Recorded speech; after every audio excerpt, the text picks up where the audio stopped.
कि पहले हमें बीजेपी की नेताओं से अपनी बेटी बहू को बचाना था, अभी आरएसएस के लोगों से हमें अपने लड़कों को बचाना है।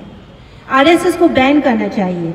हमें आरएसएस को बैन करने के लिए हम आज यहाँ पे बैठे हुए हैं। हम प्रोटेस्ट कर रहे हैं कि आरएसएस को बैन करना चाहिए, क्योंकि वो शाखाओं के नाम से, आरएसएस के ब्रांचेस के नाम पे वो लोग लड़कों के साथ गलत काम करते हैं। आनंद आजी एक सिंपल सा एक उदाहरण है, इट्स सिंपल एग्जाम्पल। हमें नहीं पता और कितने सारे लड़कों के साथ इतना गलत हुआ है। अभी थोड़े दिन पहले ही हमें एक मालूम पड़ा था कि हमारे एक लड़का, हमारा ही एक यूथ के लड़के को रायबरेली में आई थिंक उन्होंने राहुल गांधी जी के नारा लगाया था, फिर बीजेपी के और आरएसएस के लोगों ने उसको जान से मार डाला, हम सबको पता है। और हरियाणा में एक आईपीएस ऑफिसर जो एक दलित था, वो एक नीची जात का था, वो एक दलित थे, इसीलिए आरएसएस बीजेपी के लोग और सीनियर ऑफिसर उनको इतना टॉर्चर किया कि वो आईपीएस ऑफिसर ने भी उसने सुसाइड कमिट किया। ही वाज पूरन कुमार। इतने सारे गलत हो रहा है, पर बीजेपी के सरकार को कोई फर्क नहीं पड़ता, वो फिर भी वो चोरी करके अपने सत्ता पे बैठे हुए हैं। आज हम सभी लोग आनंद आजी की, नॉट ओनली आनंद आजी, पूरन कुमार जी और ऐसे सभी लोगों के लिए हम आज यहाँ पे जस्टिस के लिए हम मांग करते हैं और हम चाहते हैं कि आरएसएस बैन हो जाए। हमें आरएसएस को बैन करना है और सरकार को भी हम यहाँ से अनुरोध करते हैं कि जो दलितों के ऊपर जो अत्याचार चल रहा है उसको बंद किया जाए और आरएसएस को बहुत जल्दी ही बैन किया जाए। जस्टिस तो आज हमें पता चला क्या घिनौना हरकत करते हैं वो लोग। अभी हमारे अरुणाचल से कितने बच्चों को वहाँ पे ट्रेनिंग करने के लिए कभी भेजते हैं, कभी गांव में आ जाते हैं वो लोग, पता नहीं हम पहचानते भी नहीं है उनको। कौन कौन ऑर्गेनाइजेशन से आके हमारे गांव में रहते हैं, हमारे घर में आते हैं, पता नहीं क्या माइंडसेट लेके आते हैं, क्या साइकोलॉजी लेके आते हैं। बस हम इतना ब्लाइंड बिलीव करके हम उनको घर में रहने देते हैं, गाँव में रहने देते हैं। अगर कुछ हो जाने से हमारे बच्चों के साथ, तो इसके लिए मैं सभी को, अरुणाचल के परिवार को, आप लोगों को मैं रिक्वेस्ट करती हूँ, कोई भी किसी भी ऑर्गेनाइजेशन से कोई आता है हमारे गांव में या कोई पार्टी से या कोई उसमें ये फैमिली में आता है, थोड़ा आप लोग सतर्क रहिए। ऐसा जो आनंद आजी के साथ जो हुआ है, वो जो हरकत हुआ है उनके साथ, जो torture from 3 years old onwards, उसके साथ जो फिजिकली, मेंटली, इमोशनली जो रेप हुआ है उनके साथ और सुसाइड हुआ है, ऐसा हमारे बच्चों के साथ भी ना हो। और उनके जस्टिस के लिए हम मांग करते हैं, इम्पार्शियल इन्वेस्टिगेशन होना चाहिए और जो नाम लिख के रखे हैं उन्होंने सुसाइड करने से पहले, उनके ऊपर कड़ी से कड़ी सजा होना चाहिए। अरुणाचल में क्यों ला रहा है ये? बिकॉज ऑफ द आरएसएस का इन्फ्लुएंस है। जब ये गवर्नमेंट अभी कांग्रेस गवर्नमेंट को टॉपल करके बीजेपी गवर्नमेंट स्टेट में आया, अभी 6-7 साल हो रहा है, इसमें ये सब एक्टिव हो गया। नहीं तो हम लोग कोई क्रिश्चियन दोनी पोलो ऐसे बातें नहीं था, भाई भैया था, सब फैमिली था, रिलेशन था। तो आज ये इशू भी क्यों निकल रहा है? अपना में क्या प्रॉब्लम है? हम लोग इतना साल एक साथ बैठा है तो कुछ भी नहीं हुआ है। या दोनी पोलो हमको फाइटिंग किया या क्रिश्चियन फाइटिंग किया, बीच में तो भाई भैया में। अब दिन में गर्जा जाता है, दिन में कोई पूजा, ये लोकल पूजा करता है, इसमें हंसी मजाक में जाके अपना अपना घर में पढ़ना करता था। तो इसमें कोई इशू नहीं था। ये अपराध को भी अभी जिंदा करा रहा है आरएसएस का वजह से अरुणाचल में।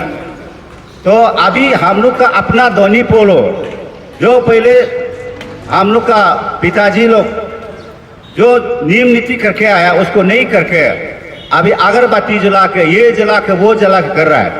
इसलिए मैं अरुणाचल का जनता से रिक्वेस्ट करना चाहता है, आप लोग अपना बच्चा को, अपना बेटी बेटा को आरएसएस में, स्कूल में या कहीं इंस्टीट्यूशन में मत दीजिए। जो भेजेगा ये हैपनिंग आएगा। आपका जो केरला में हुआ, अभी जो ही डू आज ही का जो प्रॉब्लम है कल हमारा स्टेट में भी हो सकता है, हमारा अरुणाचल में भी हो सकता है। तो वहाँ अच्छा शिक्षा देगा, अच्छा पढ़ा लिखाएगा, अच्छा संस्कार देगा, बोलेगा उसमें आपको रेप होगा, वो खराब खराब काम को सिखाएगा, कल को अरुणाचल में आके ये प्रॉब्लम आ सकता है। इसलिए मेरा जितना सारा अरुणाचल का जनता को मैं रिक्वेस्ट करना चाहता है, अपना बच्चा को आरएसएस का स्कूल में मत दीजिए। आप देखिए आज हम बोल सकता है जहाँ में क्रिश्चियन स्कूल है, तो जहाँ में अच्छा स्कूल में अच्छा एजुकेशन लेके अच्छा चीज को वहाँ सिखाता है, वहाँ यंग सेशन, वहाँ रेप नहीं सिखाता है। जितना भी अभी पार्लियामेंट्री में जितना एमपी है, मिनिस्टर है, मैक्सिमम और अरुणाचल में भी सब क्रिश्चियन स्कूल में पढ़ के सीखने वाला है। अपरा को जो मर गया था उसको अभी 6 साल 7 साल गवर्नमेंट चलाने का बाद ये अपरा को अभी जिंदा कर रहा है। अपरा को जिंदा करने की क्या जरूरी था? यहाँ में क्रिश्चियन दोनी पोलो कभी फाइटिंग भी नहीं हुआ है, कभी कुछ भी नहीं हुआ है, फिर उसको ये लोग को लेके क्या करेगा? तो ये आरएसएस जो है हमारा गवर्नमेंट को, हमारा इंडिजियस को जेक लगा के आज हमारा स्टेट को बर्निंग पॉइंट में ला रहा है। इसलिए हमारा जनता, अरुणाचल का जनता, आप होशियार में रहिए और कांग्रेस पार्टी हमेशा आपका साथ में है और कांग्रेस पार्टी कभी नहीं चाहेगा कि अपराध जो है इम्प्लीमेंट करो बोलकर, उसको नहीं करना चाहिए। बंद करो, बंद करो, बंद करो, चलेगा नहीं चलेगा। पार्टी कांग्रेस पार्टी फांसी दो, फांसी दो।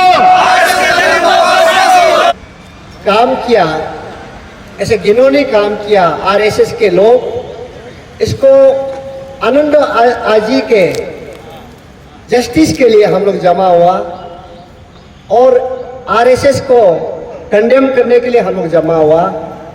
और मेरा विचार इस तरह मैं प्रेजेंट करना चाहूँगा कि आरएसएस का बिगिनिंग से जब से संस्थान खुला अर्ली 1900 से उसका हिस्ट्री कैसा रहा।